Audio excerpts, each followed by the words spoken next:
From the great halls of their house, there are assembled three who hope to one day be the world's greatest driving heroes. Created from the cosmic legends of the universe comes our team captain, the Vision, Bill Fisher. Their soon-to-be Wonder Woman, Vicky Fisher.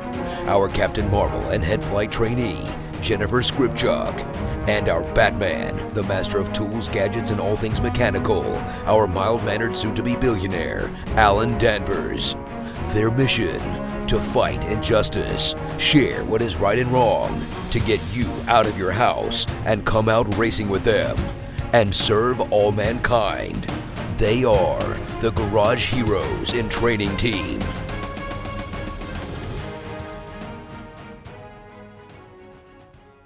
Dominating with Dawson.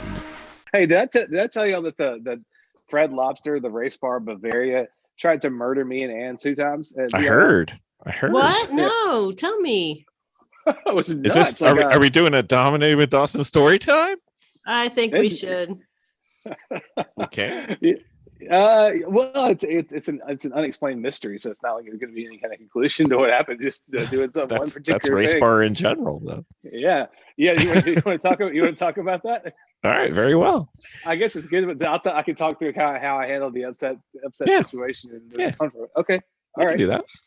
All right. Give me a D. Wow, D? you guys are good at oh, there we go. D? Give me a W. W. Give me a D. D. All right, I'm not doing the whole thing because obviously you people have never made it through. Dominating with Dawson. That's right. Who do we have? You've reached one Ben Dawson. I'm here to talk about Wild Time on Track one time. We have a single Ben Dawson. We have a Vicky Fisher, and it looks like we're being invaded sometime. Yes, tonight. we will be invaded as soon as he's finished up. Okay. All right. Well.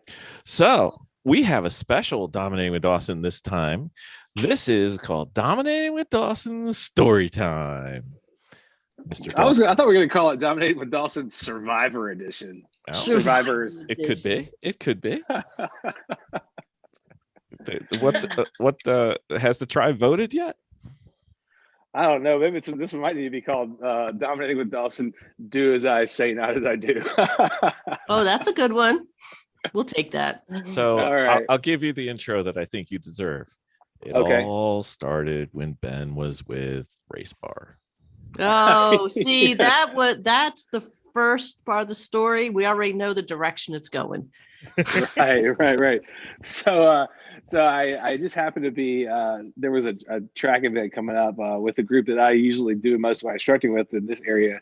It was going to be a VIR, and it was the Shelby Mustang Cobra Club. And for some reason, that's just the group I've had them a lot of fun with in this region. I do a lot of my instructing with, but also found out that Jeff Kaplan, Ron, also aka Ron Mexico from Race Bar, was going to be there that weekend with the car we were going to race in a couple of weeks from, I guess, a week from now down at Road Atlanta with Lemons. And I was like, oh, it'd be great to have a chance to get in that car just to see how it drives and learn a little bit about the car before I'm just jumping in to try to race it. So I did all the sweet talking I've ever done in one day to just let them let me out on track one time to drive the car, even though I wasn't instructing or doing anything there that weekend. I wasn't signed up for anything. I wasn't paying for anything. I wasn't helping with anything, but they were so nice to let me get on track. So definitely go do your track events. If you like VIR, go do an event with Shelby Mustang Cobra Club. You get a ton of time on the track, big open sessions, a lot of time on Sundays. Just a little plug for those, as I kind of had to ream my way in there.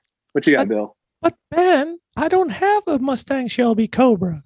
That's a great question. They've let me instruct and harass them with a Miata for years and years and years. I only ride in the Mustangs. I never had one, so you don't have to have a Mustang to come participate. That's just the group that secures the track, and the event is under their aegis, if you will say. But they're a good group of folks and a lot of fun. But so I get in the car, and Jeff's like, "Yeah, just go take it out." So I get in there, and also Anne Moran, who has been on the show before, was there, and she wanted to take a ride too. I think she wanted to see, since I've driven VIR 800 million times, I think she wanted to kind of see how the native approach is. So she took a ride, and it was funny.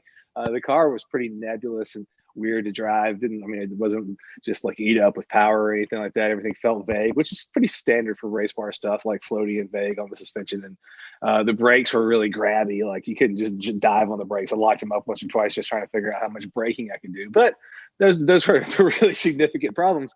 At VIR, there's it's mostly right turns, but there's a sort of a left turn going through turn 3. I'm sorry, my garage is open and the car's going to come in. So we might want to just. I have a question. I have a question for those listening at home. Why would you not want your brakes to lock up if you don't have anti-lock brakes? Well, because when you're locking the brakes, you're sliding the tire, and you want the tire to not be sliding. You still want the tire to be rolling with the car. So if you're just sliding, you're not slowing down. You're out of control. You're gonna mess up a set of tires. They're gonna get flat spots, and they won't work as tires very well if you lock them up and slide for a long time. So there was many reasons to not want to be locking up the brakes, and like in this car, the mirror setup was not great. And the way I figured out I was locking up the brakes was just saw a bunch of gray behind me. I'm like, guess that's tire smoke. So I eased off the brakes and started patting them and trying to slow down. But once I figured out how you can still brake the car hard. So that's going to be good for the race. But you can't just apply them and just jump on them like you could maybe like brakes in a Miata or something like that. Mm-hmm. So I had to learn a little bit of the finesse with the brakes. But the survivor part comes in to where we were both Ann and I were in the car driving into turn 3, which is one of the sort of left-hand turns at VIR, which is mostly a right-hand turn track. And I couldn't really tell the tachometer was sort of vague, so I couldn't really tell how many RPM I was pulling. I didn't know if I needed to shift out of third gear into fourth, but sometimes depending on the car, you might shift from third to fourth, but before you get to turn 3 and then brake and downshift or keep whatever gear you shifted into. But I thought, well, maybe I just need to try shifting into fourth, see if it feels appropriate, because I can't really tell from the tach what's going on. And I was shifting into fourth, but then when it came time to start to slow down to make the turn in for turn 3, it was like the car went into ice mode. It felt like the throttle was stuck. It just drove me straight toward the tire wall. like couldn't get the car to slow down, doing everything I could to get the car to slow down, popping out of the gear, trying to do all this stuff. And I still ended up barely getting the car stopped like 2 feet from the tire barrier. The guy in the corner station just looking at us like, his eyes were all wide, because it was a question of whether I was going to get stopped all the way to the second the car stopped. I was like, what happened? Because it's still, we're talking about a turn where maybe you might be turning in going 60, 70. When maybe you might be going 80 when you're initially trying to slow down. Something like that for that car. And so it wasn't like an extreme amount of speed or anything. It was just you just sort of brake it, and it's a shallow turn. It's not a sharp turn or anything. So it was really weird that happened.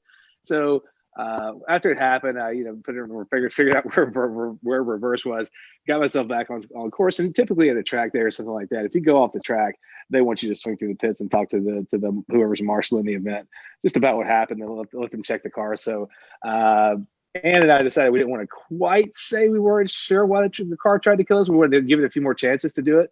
So we just kind of went in like, and like kind of played dumb, like, well, the car looks fine. So we went back out. And the next lap, I thought, let me just try to hold it in third gear. I don't think I'm pulling so many RPM that I need fourth gear here. Anyway, so I kept it in third, did my usual brake in, turn in, car did fine. A couple laps later, after I gained some confidence in the rest of the car, like, let me try fourth there again. I don't think I need it, but I just want to see if it'll do that weird thing again. And sure enough, I tried fourth gear, and as soon as we tried to start slowing down and turn in, it was just like it wanted to go straight toward the barrier again. So and so we're talking about the car wouldn't turn in and it wouldn't slow down. So it pretty much was just like a magnet right to the tire wall and the little gazebo where the turn 3 corner station is. So it was really weird. But this time I was kind of more ready for it, so I shut it down fast. I don't even think we went off the track. If we did, we definitely didn't go that far. But it was just a really weird thing to have a race car just suddenly fail to comply. And it was only when I was in fourth gear trying to do this one turn. It was just a really weird circumstance. So, I think Jim Andy checked over the car and made sure all the linkages and stuff were good and like nothing was rubbing. So we're gonna go down and race the thing in Road Atlanta and hope that there's not a similar situation where it'll replicate that. Like, I hope it doesn't act like that in turn 5 or turn 12. Yeah. I'd like to have brakes or the ability to turn when I'm going down that hill. So absolutely. Thinking about that, turn 5, that's up to the left. So yeah, it might be a similar characteristic. Luckily, the guys are going to practice the car on Friday, and I will be traveling, and I volunteered to not practice the car. So hopefully, if there's a problem, they'll figure it out then. It would be good to race. It's good to know. Yeah. So That's my survival story. It was really baffling. I mean, Anne's an experienced racer herself, and we were both like, I could not tell what was happening there. So is it a case of the nannies of the car getting in the way? Or? Absolutely not. This is a 1969 Bavaria. Oh, sorry. Oh, geez. There are no nannies in 1969. There's no nannies. There are only gremlins trying to murder you, apparently. The nannies, eventually they replaced gremlins with nannies, but it was not in 1969. No, not in 1969. No, definitely not. That car is impressive for the race bar stable. They've actually gotten some stuff taken out of it. I don't think the glass is in the car. I think all their other cars have the stock glass still in there. I shouldn't be telling on them, but it's crazy the level of prep. I think we are back to the coolant. You know how that is. We've had it for a while. I think we're back to having the coolant overflow be the coolant gauge, the temp gauge. So just there's a hose that goes right up to the middle of the windshield. If you see fluid coming out, you're like, oh, I'm overheating, time to come in. It's a minor hint there when it goes squirting against you in the windshield. Yep. That was with their temp gauge the first time I raced with them back in like 2016. I was like, this is the one gauge y'all have. It's cool. The garden hose squirting on the windshield. That's a gauge of some type. Yeah.